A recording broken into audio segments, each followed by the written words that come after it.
Counselors Craft a Curious Path with Ruby and Olivia.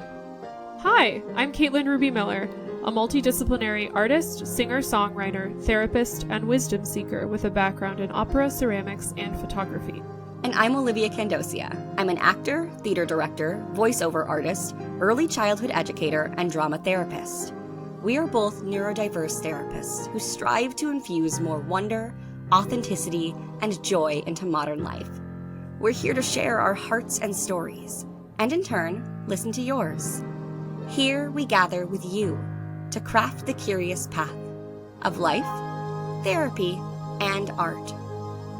Welcome and co-create with us.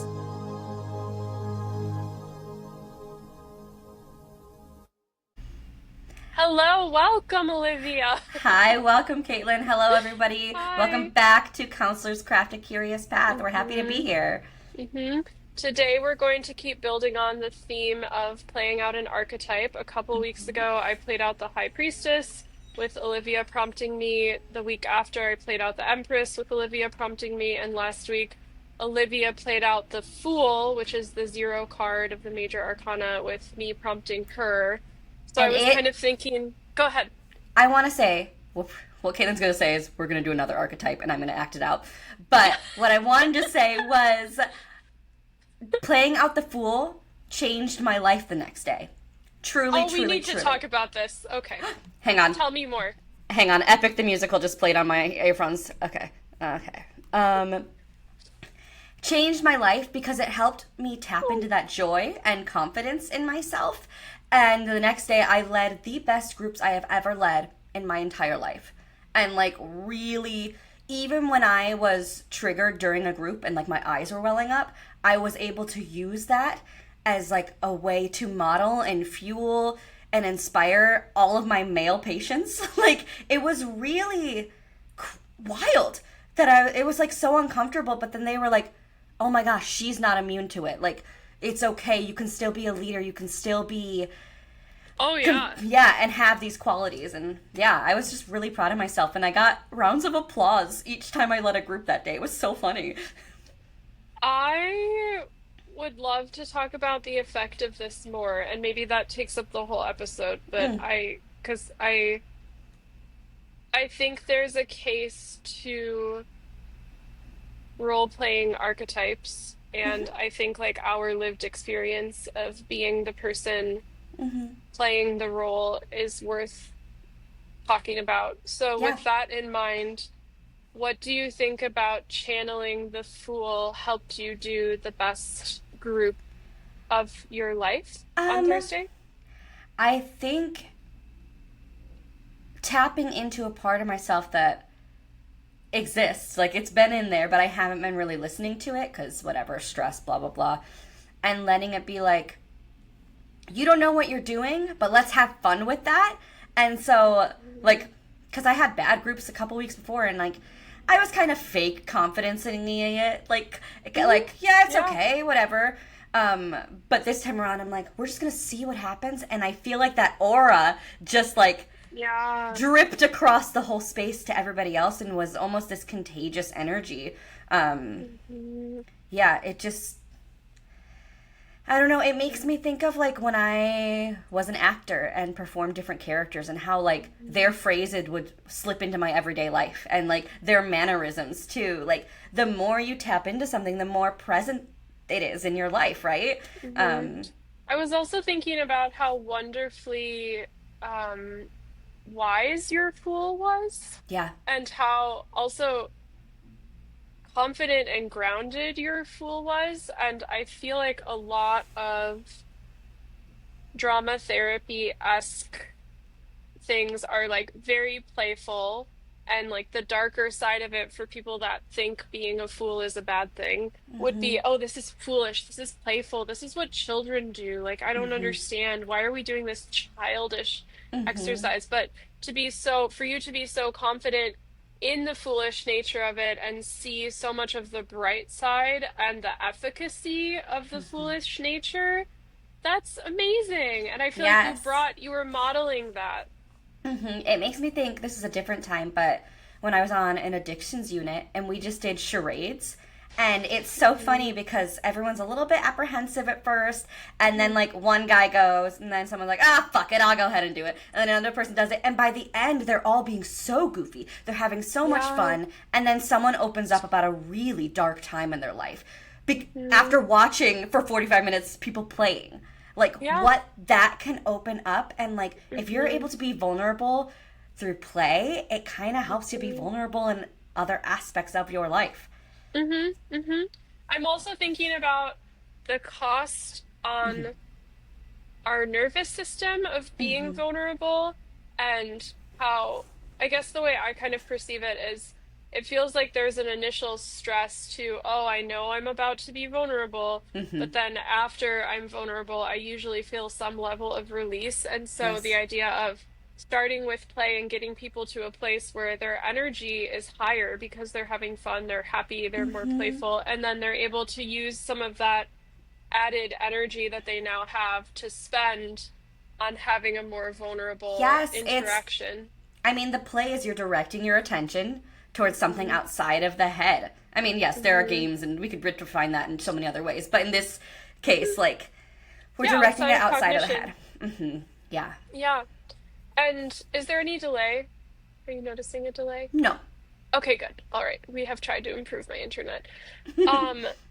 So yeah, because I think a conversation that's usually missing with mental health stuff is that people have to have the energy to spend to even go to therapy, to talk about deeper things in therapy, to get vulnerable in therapy, to share things with their therapist that they've never shared before. All of that costs a lot. And particularly for people who aren't vulnerable in many aspects of their lives. And so for us to have a way to like invite the client in with play is like, oh, I feel like I do have the spoons to tell you about this traumatic experience I had, because I feel like I'm like ready for it. And the stakes of play are so low. Like, you know what I mean? Like, it's not like you're gonna, like, die if you lose a round of charades, right? Like, and so there is this, it's fueling in a way. It's giving you more spoons almost. It's energizing. Yeah, I'm thinking about a client who no longer has suicidal ideation, but a part of them can express suicidal ideation, and that I think that in playing out parts of them, that part of them is able to say what it's saying, and the client is aware this is just a part of me. I have no intention to harm myself in any way. But there's such a beautiful low stakes container of just channeling a part of themselves that I actually think can help with processing and healing from suicidal ideation. Yes. Because through play, like if I were, let's say I had a passive suicidal thought of, my life isn't worth living, I should just die. And I'm thinking that, and I'm like, oh, that's not Caitlin. That's like, whatever, that's somebody else. And I try to like push it away. But if I were to play that part of myself that might think that, and I don't currently have a part of myself saying things like that. I did once, but I think if I were to play that part of myself saying that, it could have been really liberating at the time this was happening to me to just have a container to say those thoughts outside of myself to another person playing a role, and just like let it go, let it not be so heavy, that it's not all defining, right? I was talking today about how I wish, when I was feeling really down yesterday, actually, just like any form of criticism that, even it wasn't even criticism, but I was reading it as that, right? And I wished I had, and I could have done it, but I didn't think of it at the time, like a mini Olivia who was like the more optimistic me, to talk to me and be like, girl, remember this? Like, let's channel this right now. And I definitely could. It's that whole role and tapping into it. I was just so far deep, and I didn't have anybody to help guide me. And that's the power of practicing role play in relationships with other people, is that it's easier to do it yourself when you feel called to do it yourself. You know what I noticed I did do, though? I'm like, what coping strategies did you use yesterday, Olivia? And one, it was breathing a lot. But two, it was finding a musical theater song to sing karaoke to let out the emotions that I was feeling. Yep. Yep. Yep. Yep. I'm like, I need something where I can scream. I need something where I can go, ah! Yeah, and it was helpful, and then I did feel better. I still laid the rest of the night because I was just exhausted, but it mentally made me feel better. Oh, that's great. Yeah, I wish for that for all of my clients is to have some sort of, I would say like a vessel for catharsis. And I feel Yes. like music is really helpful composing for you, singing musical theater, and especially because you have so much knowledge of the characters, and so you can like channel the archetype of the character and be like, it's okay to be really sad as this like orphan solo in a famous musical versus yeah. Does that make sense? It does make sense. It also makes me think of how much I enjoy watching the same song but sung by different people and Yeah. seeing their interpretation. What are they pulling from themselves? I also want to talk about me and my boyfriend are in couples counseling right now, and our Good latest for session. you. Yes, it's really wonderful. And our last session that was just like less than 15 minutes ago, we were talking about like just being more playful and joyful together. And he had texted me afterwards like, you, me, so and so, we're gonna like we should be in a D&D party together. And I'm like, I Yeah. would love to play more with you in that way. Like bring out my like spicy side and play in that way, and you bring out whatever. Oh Like yeah. it just I have so many friends who play D&D together, sometimes like 3 nights a week, and sometimes I'll ask them like, "Oh my god, that's such a commitment." But they're like, "Yeah, but it's with my friends and I get to like embody these things that I don't normally get to." And it is such an opportunity to play the parts of you that you keep hidden throughout the day, throughout the week. And also, there's something about allowing those parts of you to be exercised that if you worry they'll have a negative influence on an aspect of your life, they lose power. And also, if you want to integrate them more into your life, you're practicing being them. Yes. Which now reminds me of Brandon, our boss's idea of the D&D role play group, which he like says will still happen sometime in the future, and I how beautiful wanted that could be to. alongside like tarot things. Yeah. Yeah. Yeah. How wonderful.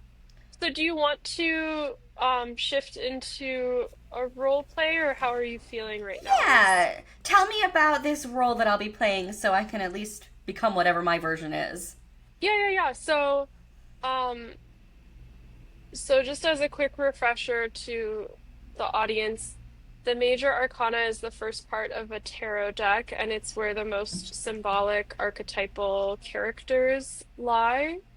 And the zero card is the Fool, which Olivia did last week. The first card is the Magician. I kind of want to hold off on, well, maybe we'll do the Magician today. No, no. The, What I'm realizing in this moment is yeah, I remember I used to be a part of a lot of psychodrama performances, right? Where yeah. there would be, the person would be telling their story and they'd cast people as different roles, like classmates, and I was the classmate. And I always was cast as the child, um, or like baby in the Yeah. story, and it made me so sad and angry during that time that like I'm like, this is what Oh, people are seeing me as. I've gone on and like analyzed that more, but I it makes me think of the Fool a little bit, and what yeah. my fool probably back then would have been a lot weaker and more vulnerable, Oh, and yeah. now my fool is so much stronger and happier. That's all Yeah, I wanted I to feel say. like Yeah. your Fool is stronger than mine. I feel like I'm, yeah. But no, that's a really beautiful arc. So to try to summarize it, because I think that's a very important point. Your relationship to the archetype of the Fool, even a few years ago, was a lot more tumultuous, and your Fool was more like weak and ashamed or something, weak and shameful. And that now your Fool, as was demonstrated in our last episode, is like liberated and confident and playful and sort of Yeah. wise. That part of me did not exist back then. hmm Yeah. I would challenge you that that part of you existed, it's just developed. Sure. Yeah, I believe that. yeah. I guess it's kind of saying the same thing in two different ways. So You want to hold off so on the yeah, so magician. the first card is the magician, which I was thinking about trying to do next week. The Okay. second card is the high priestess, which we did 3 weeks ago.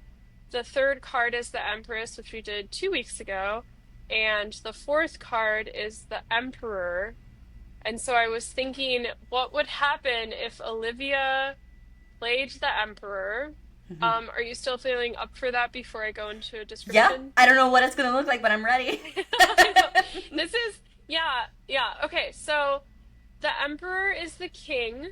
So one way that I'll put it is the masculine organizational principle. And so if we think of the emperor as like the archetype is a double-sided coin, and the side of the coin that is, let's say, more palatable, most people would say good. Like the good side of the coin is the order that government and systems can create that actually benefits people. So if you think of like okay, I'm not pro monarchy for anyone listening.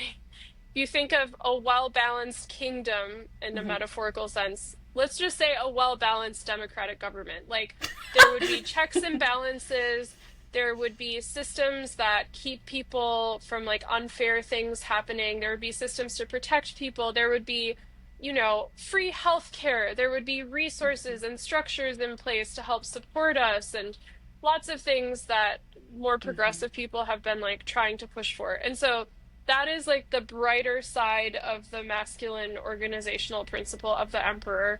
The darker side is much of what we're experiencing now. And by darker, I mean more like harmful. And other people might say bad. And so the darker side, and this is the way tarot people talk about this, is like the upright emperor versus the reversed emperor. Like if it comes in a reading and it's upside down. I don't read that way, but anyway.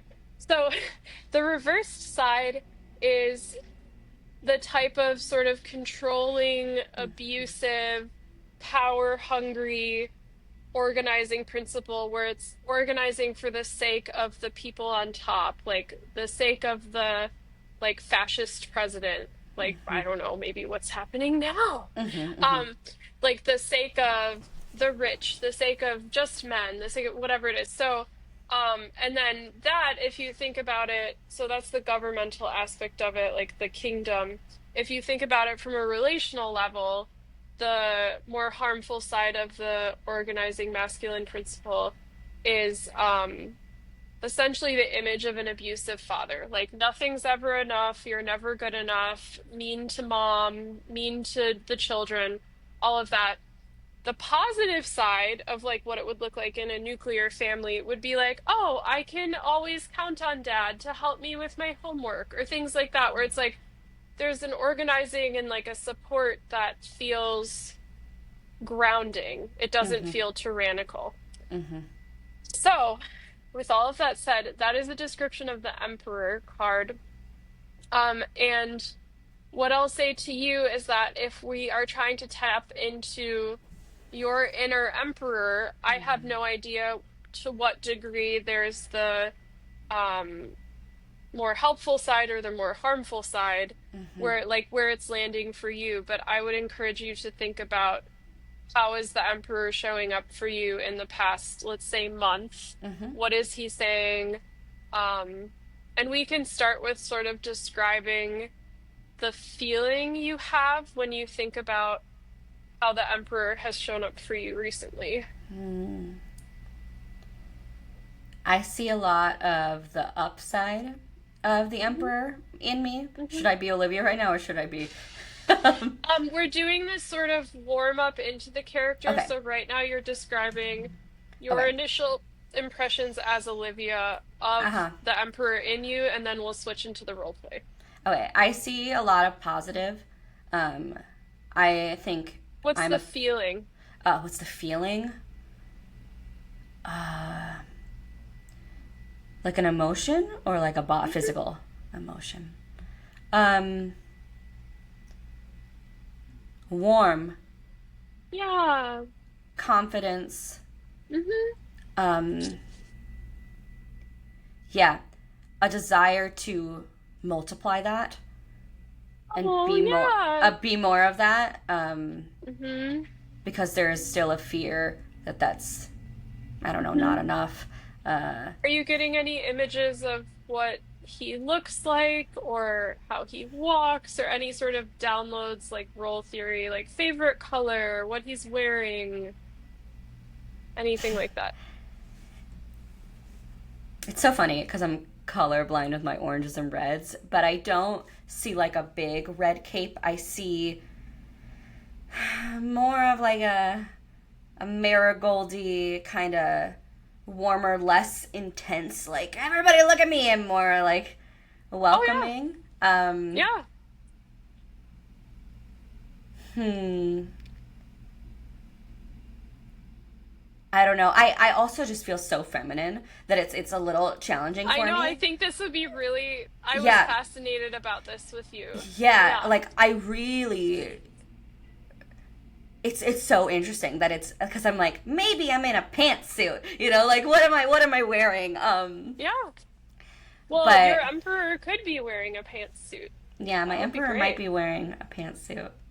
But I think there is a cape that also can act as a warm blanket to wrap around others. Oh. Um, I'm thinking about like talking to a person in the country or village or kingdom yes, of sitting at the and having waist. them crying and then just holding them in the like I golden cape. I also imagine it as like it can become many things. Like it's like the handyman where like now it's a blanket for everybody to sit on. Now it's something to carry the things that we have and then we're gathering. Now, yeah, Oh it's a coach for you. Now we can cut it up if we need to and give more to more people because it's so big. yeah. Wow, I love that. Um, so are you open to starting to play as him? Yeah, this will be fascinating. Okay. So I'm gonna start by playing the role I'm going to play is Caitlin's self, which is an IFS term of um, sort of like the greater wisdom in me that is balanced. Um, I think I've gone in previous episodes about what the self is, so I'll just stop there. I'll be playing Caitlin's self, and you'll be playing the Emperor in Olivia. So, like, the part of Olivia that is the archetype of the Emperor. Hmm. So, where would you like to begin, Emperor? I think Olivia has really been able to tap into me this past year. Interesting. She's so hyper femme. Tell me more. I think she has really been able to celebrate her leadership skills in a new way. I Mm, think I've always been there, mhm, though she's doubted me and mhm. kicked me away a little bit. But I think she is confident that in what I am doing is helpful and strong. And Tell me about her kicking you away previously. What did that look like? mm, not believing in herself in Mm, and thinking that she could be doing more. I don't know if she's kicked me. I think she's always wanted more of me, but has been maybe ashamed of me. Uh, didn't want to come off as like bossy or annoying or all consuming. She really wants people to like her. And mm, when you are a leader or in charge, that's not always going to happen. And so she has tried to mask that with some humbleness when reality is she is very confident in her skills. She really is. yeah. Even when there are downfalls, she Mhm, believes in herself and what she is able to offer people. And mhm. I keep telling her that, and I can see her stepping into those shoes more every day. Oh, that's so beautiful. Do you have any messages you'd like to share with her? Hmm. I think being a leader doesn't have to look aggressive and mean. we define what that is together. You are your own. I am the emperor of you. Somebody else's emperor is going to look very different, and that's okay. What you are doing, and she already knows this, so this is just preaching to the choir. Oh yeah, it's okay to Yeah. say things she already knows. I'm just Yeah. curious what messages are coming from you. Yeah. Yeah, Oh. it's really just like, you do you, and trust that gut. Trust that how you're helping people is effective and impactful and powerful. Mm-hmm. You are Yeah, and powerful. I'm thinking Olivia trusting in her own power and that she's making a positive impact on people, that helps her doubt herself less, like not overthink too much. It also helps her like act more. Yes, take initiative, send the follow-up emails. Mm-hmm. Like Mm-hmm. that, Yeah. a leader, person in power has to take up space, and Mm-hmm. even if rejection occurs, like the only way to Mm-hmm. get these opportunities to continue making a difference is to do. Mm-hmm. You can't build a city without building. Yeah, one brick at a time. Mm-hmm. Mm-hmm. I'm also thinking about the feeling I get when you're talking is that you're very like warm and comforting and also very proud and also thankful to Olivia for welcoming you in more recently and happy that she has sort of, I would say, disambiguated leadership with cruelty or like Yes, control, yes, um, which yeah. I I think can be think a hard journey for a lot of people, particularly women. Yeah, and I think she's always known this, but felt very alone in it as Mm, she's watched other teachers she's worked with work differently, as she's watched other directors she's worked with work differently, and always questioned some of the things she's seen and known that deep down what she's doing is different and impactful and really wonderful. It's been a very lonely experience for her, and I think she's mhm, sharing more of how lonely that has been. Um, mm, and normalizing that a little bit to people of like, yeah, this is hard. And like be mhm, showing that even the ones in charge don't know shit. you mhm, know? mhm, mhm. Yeah, it's interesting. I think about true leadership as following what you think can be the most helpful as a leader, and that sometimes you'll do things that people will disagree with or they won't like, or it'll be so countercultural that it'll be like confusing. And so I do think a path to leadership involves tolerating the discomfort Yeah. of someone either disliking you or saying something like, that's not how you direct a show. That's not how you direct a group. That's not how you be a therapist. What are you? Honestly, she's talking to me now. She's saying that through tapping into this, that like this is helping her with her identity crisis that she's kind of going through. That because Hmm. she Let's feels so, switch roles then. You yeah. be Olivia right now, and I'll be Yeah. Olivia's emperor. Um, Yeah. I feel so strongly in my identity as a leader. Like that is like the I'm I. so proud of you, Olivia. Thank you. I am too, and it's really helping me because I've been so stressed about like who am I, what are my values. But when I think back to how I am as a leader, I'm like, that is what you believe. That is who Oh. you are. And so I may not be the masculine thing that people think of when they think of you, um, Mhm. but you're like a core of me, actually. Oh, of course. Yeah. Yeah. And I'm thinking about that, like the coat I wear, this large golden coat, is your effect that you've had on like shows you've directed and the actors you've worked with and preschoolers you've worked with and students you've worked with and clients you've worked with and shows you've directed. Like there's so much. I feel like my coat was there even if your physical form is hyperfem. Yeah. Yeah. I'm also thinking that tapping into these memories of being such a confident leader that you can now channel that, Olivia, into continuing to develop, which you're developing very quickly, but continuing to develop your therapist identity.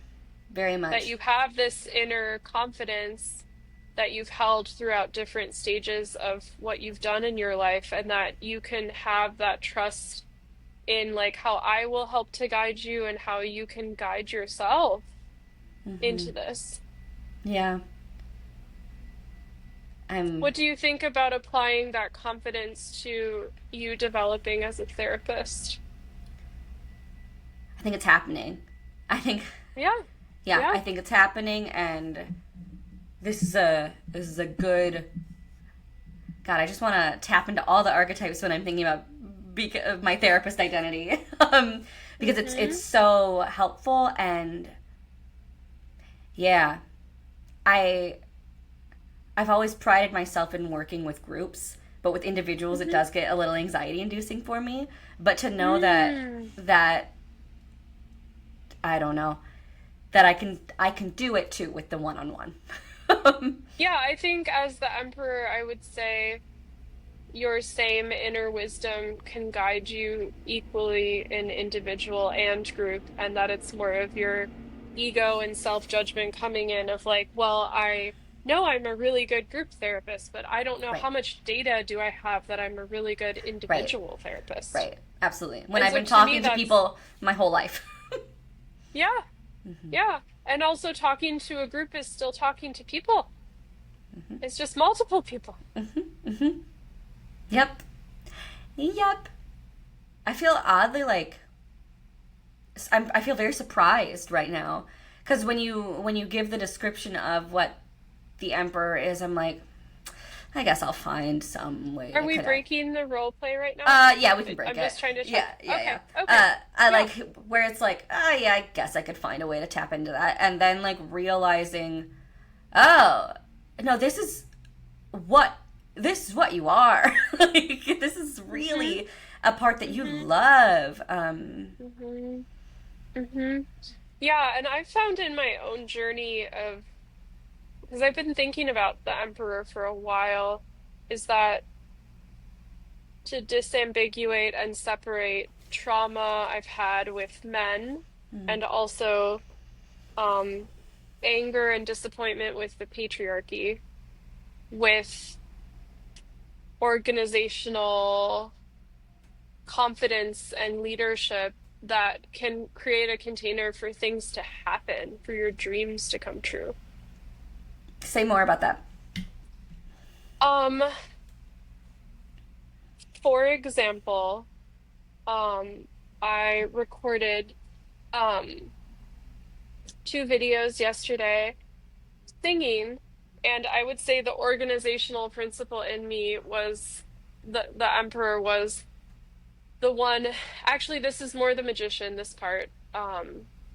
The part of me that was like, what is the magic I can make singing again? But the magician is also mask presenting, and there is a certain organizational component to that. Then the emperor was like, okay, on this grand piano, you will have your archetype deck. You will have a place to put your phone. You will have a high quality microphone, and you will start to develop the impulse, as you already have been doing, to just sit down at the piano and sing. And now, this time, you can trust me. I'm here, that you're just going to press record, and you can trust that, like, the system I have created for you to, like, the different systems would be, I've found my voice that is non-operatic. I have figured out more than I ever have the type of change I want to make in the world, the type of clients I want to help.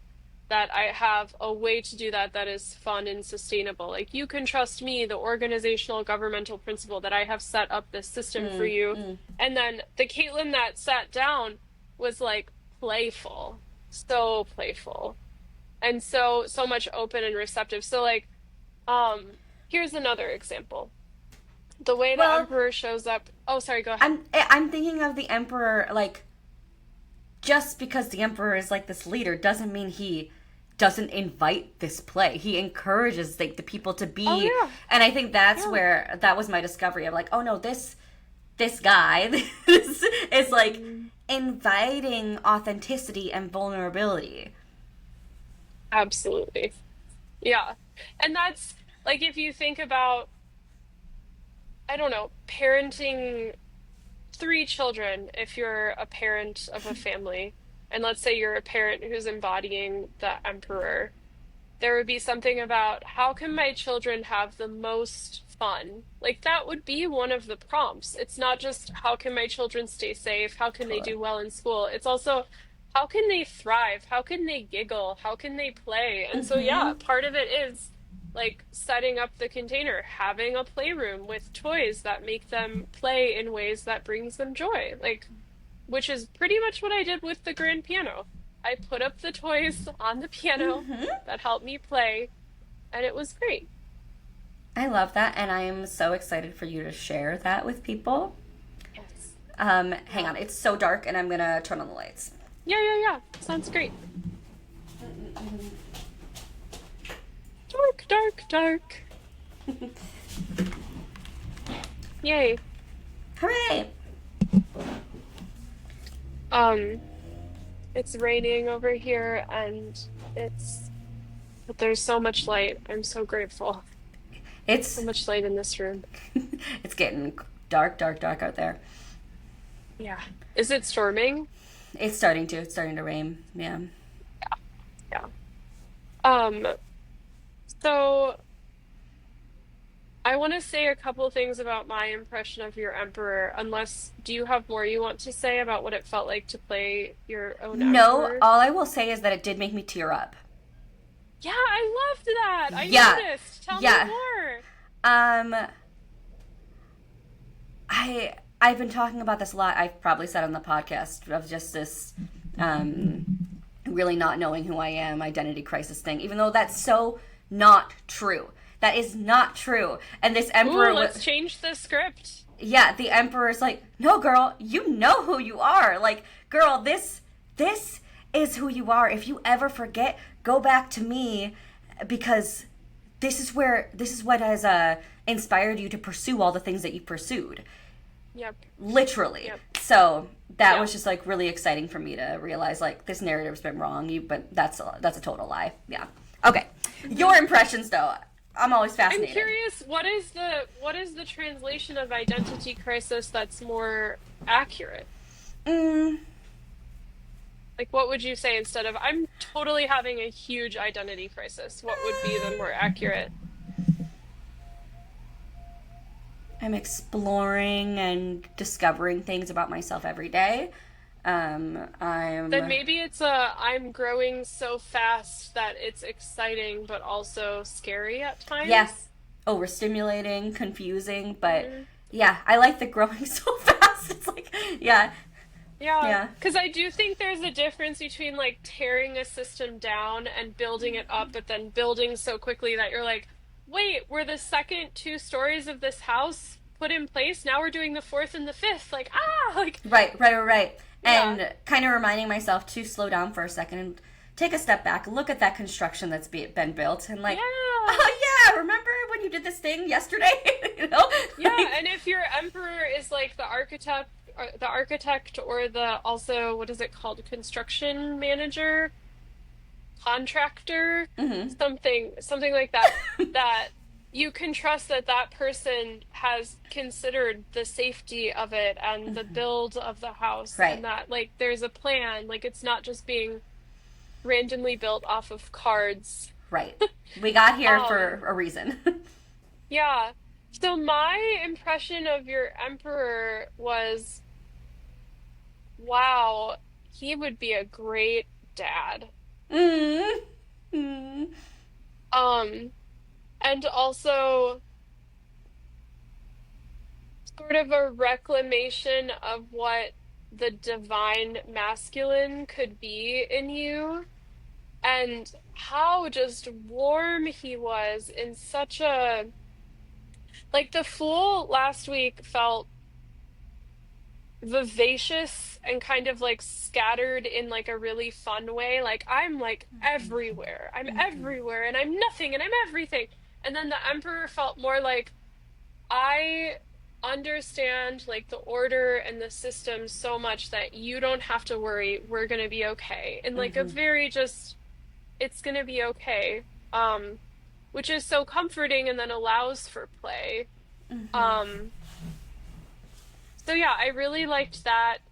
I also, this happens with clients when I'm talking to different parts of them, is reflecting upon, oh, like the emperor, Olivia used to kind of kick me away, which you then clarified later wasn't quite the right wording. I thought of it more as like push me away, like, no, I don't want to step into my power in this way. I don't want to, like, or like, I can do it in a way where I can still make everyone happy and no one will ever be mad at me and everyone will always have a good impression of me. Like, you're not right. I won't disappoint people or whatever. I'll be able to figure it out. I'll be able to be the impossible leader, which is the one that's like, confident in their vision and makes things happen and also never makes anyone upset.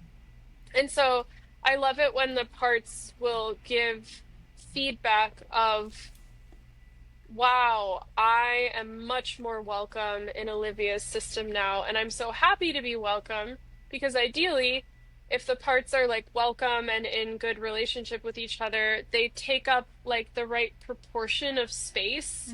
So it's like the emperor speaks up and then maybe the fool speaks up and then maybe the empress speaks up, and it sort of gets into this balance where they're not fighting with each other or where you're not fighting with them. No, And they're so having such a cute dance. It's so adorable. yeah, yeah, Yeah. yeah. And then another thought I had was maybe doing a session where we have like multiple parts come and it's all about your therapist identity. Because I would I think, yeah, go ahead. I would invite us to do that in a way where we start by literally embodying it in some sort of pose and then giving the pose 3 adjectives to describe it and then being like, okay, all right, go over here. Where is that in the room? Okay, what about this one? Embody it, give it the 3 adjectives just to like really give them their spaces and then go from there.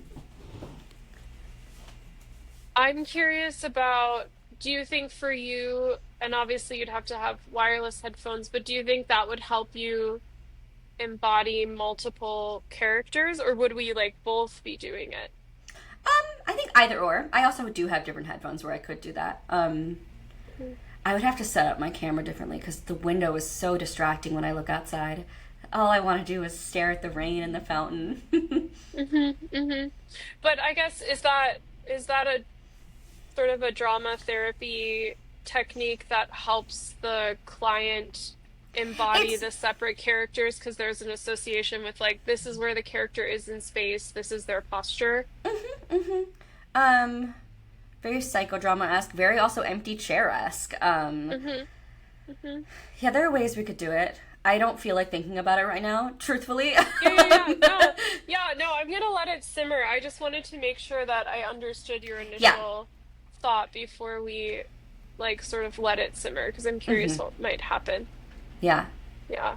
I am too. Oh. I'm gonna name a goal of posting an archetype improv video.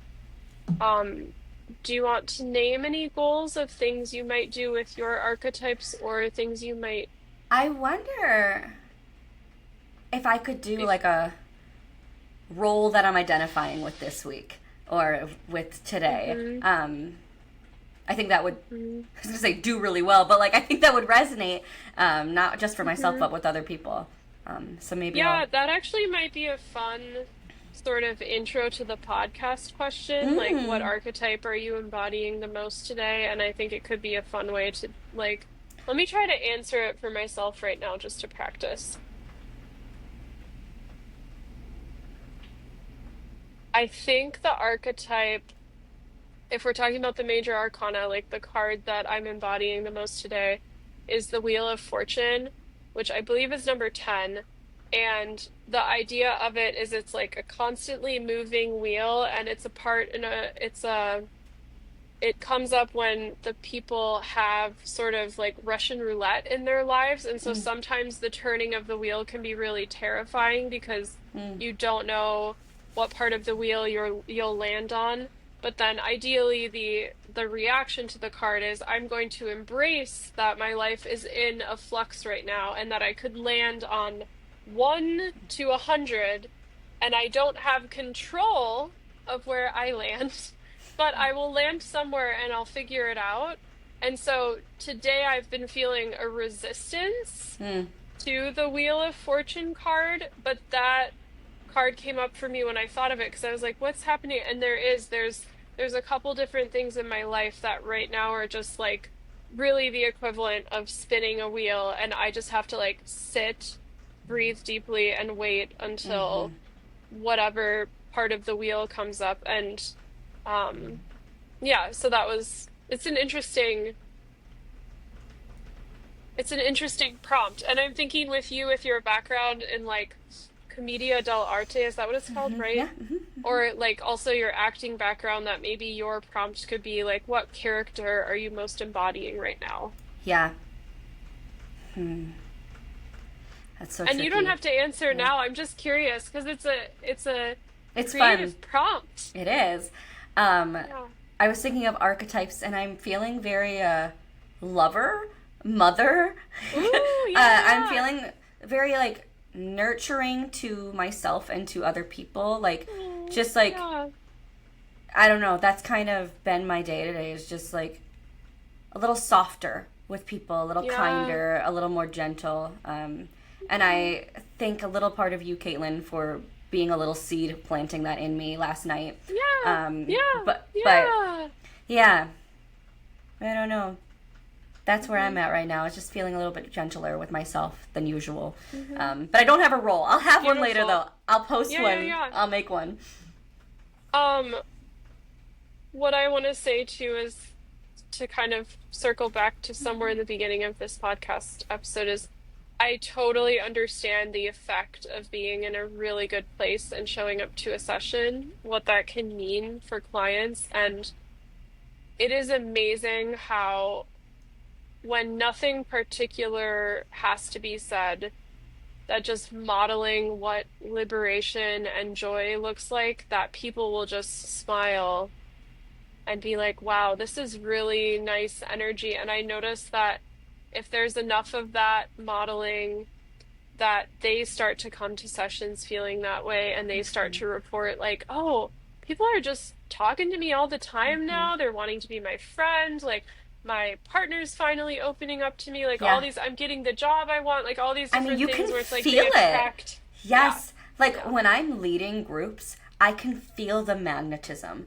of like the Yeah. curiosity, the desire of like, what is this? What is going on? Yeah. How is she? Who is she? Like you Hmm. feel this powerfulness and this curiosity. And like Hmm. curiosity, I want so many people more to, I want more people to have it. And so when you attract that, it's super exciting. And then you're right, people do Hmm. start living it and embodying it. It's Hmm. magic. Yeah, and when you attract it, it is magic. When you attract it and then you rub it off on people for the better, and they leave with like a little bit of a skip in their step and a little bit of a boost, and then the ripple effect, they give that to the people in their lives too. And yeah.